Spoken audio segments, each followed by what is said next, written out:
पावसाळी अधिवेशनाच्या आधी महाविकास आघाडीची एक महत्त्वाची बैठक पार पडणार आहे। अंबादास दानवे यांच्या सरकारी बंगल्यामध्ये 11 वाजता ही बैठक होणार आहे। बैठकीत अधिवेशनाची रणनीती ठरवली जाणार आहे। सरकारला हिंदी सक्ती तसंच शेतकऱ्यांच्या मुद्द्यावर कशा प्रकारे कोंडीत पकडता येईल यासाठी ही बैठक होणार आहे। तर बैठकीनंतर महाविकास आघाडीची 1 वाजता पत्रकार परिषद सुद्धा पार पडणार आहे।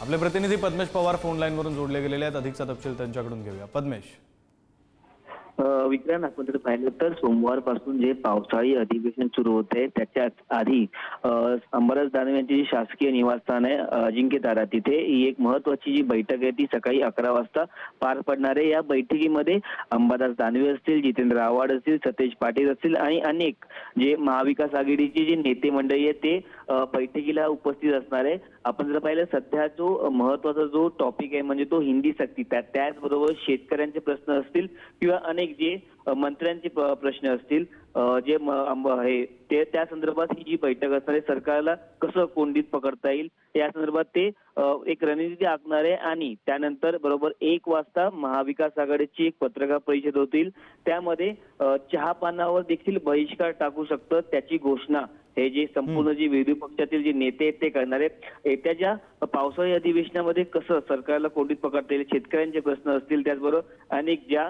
मंत्र्यांच्या ज्या मंत्रालय आहेत त्यामध्ये कसं खरं पद्मेश, त्यामुळे ही बैठक महत्त्वाची आहे। अधिवेशनामध्ये कशा प्रकारे सरकारला कोंडीत पकडायचं त्याची रणनीती ठरणार आहे। त्यानंतरच्या पत्रकार परिषदेकडे सुद्धा आपलं लक्ष असेलच। तुर्तास धन्यवाद तुम्ही दिलेल्या तपशिलांसाठी।